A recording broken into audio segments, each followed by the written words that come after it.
नमस्कार। कभी सोचा है कि हम जो भी करते हैं, जो भी फैसले लेते हैं या जैसा सोचते हैं, उसके पीछे आखिर होता क्या है? असल में हमारे हर काम के पीछे हमारे मन का एक खाका, एक तरह का ब्लूप्रिंट काम करता है। आज हम इसी ब्लूप्रिंट के कुछ सबसे जरूरी हिस्सों को समझने की कोशिश करेंगे। तो चलिए इसी सवाल की तह तक चलते हैं। ये सवाल हम सबके मन में कभी ना कभी जरूर आता है। आखिर कौन सी चीजें हैं जो हमारे कामों को चलाती हैं? हम जैसा व्यवहार करते हैं वैसा क्यों करते हैं?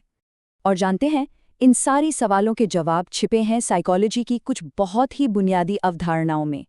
आज हम मानव व्यवहार की इन्हीं मूल मनोवैज्ञानिक अवधारणाओं को एक एक करके समझेंगे और देखेंगे कि ये हमें और हमारी दुनिया को कैसे आकार देती हैं। तो चलिए अपनी इस दिमागी यात्रा में सबसे पहले बात करते हैं एटीट्यूड की, या जिसे हिंदी में अभिवृत्ति कहते हैं।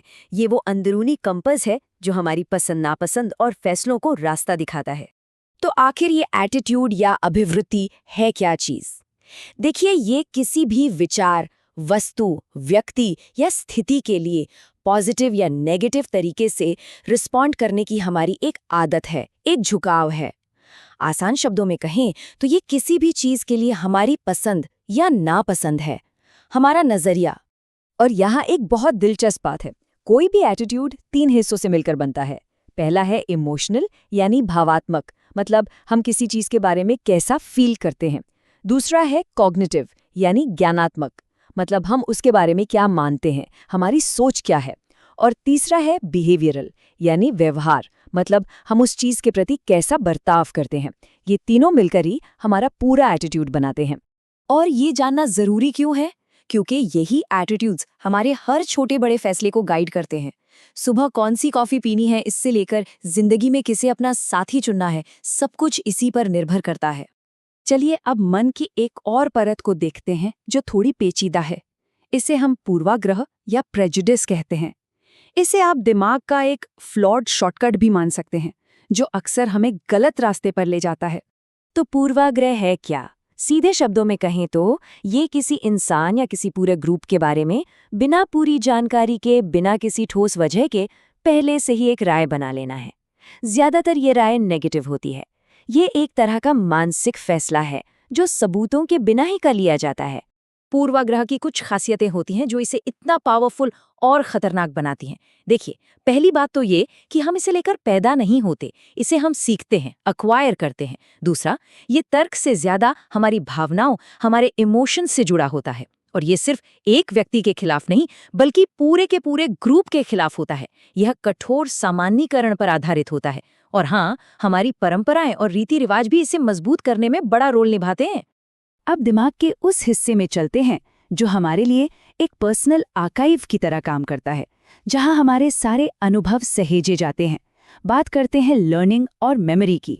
मेमोरी यानी स्मृति, ये वो कमाल की साइकोलॉजिकल प्रोसेस है जिससे हम जानकारी को हासिल करते हैं, उसे स्टोर करते हैं और फिर जब जरूरत पड़ती है तो उसे याद भी करते हैं। ये वो ताकत है जो हमारे अतीत को हमारे आज से जोड़ती है। सोचिए, हमारी मेमोरी एक फिल्टर की तरह है जिसके 3 मेन लेवल्स हैं। पहली है सेंसरी मेमोरी, जो किसी भी जानकारी को बस एक पल के लिए पकड़ती है, जैसे कोई आवाज या नज़ारा। फिर आती है शॉर्ट टर्म मेमोरी, हमारी वर्किंग मेमोरी, जो उस जानकारी को कुछ देर के लिए संभालती है।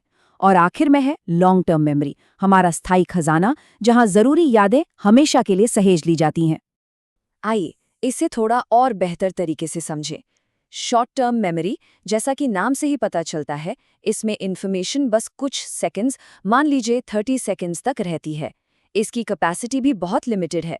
दूसरी तरफ है हमारी लॉन्ग टर्म मेमोरी। ये तो एक तरह का महासागर है। इसमें जानकारी दिनों, महीनों या पूरे जिंदगी के लिए रह सकती है और इसकी क्षमता लगभग अनलिमिटेड है। तो इसका मतलब क्या हुआ? इसका मतलब ये है कि हमारी याददाश्त सिर्फ एक रिकॉर्डिंग डिवाइस नहीं है, ये वो पर्सनल आर्काइव है जो हमारी पहचान को, हमारे स्व को बनाता है।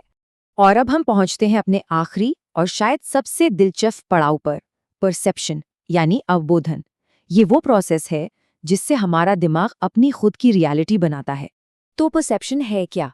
ये वो प्रोसेस है जिससे हमारा दिमाग हमारी सेंसेस मतलब आँखों कानों से मिली इन्फॉर्मेशन को ऑर्गेनाइज करता है, उसे इंटरप्रेट करता है, ताकि हम अपने आसपास की दुनिया को कोई मतलब दे सकें।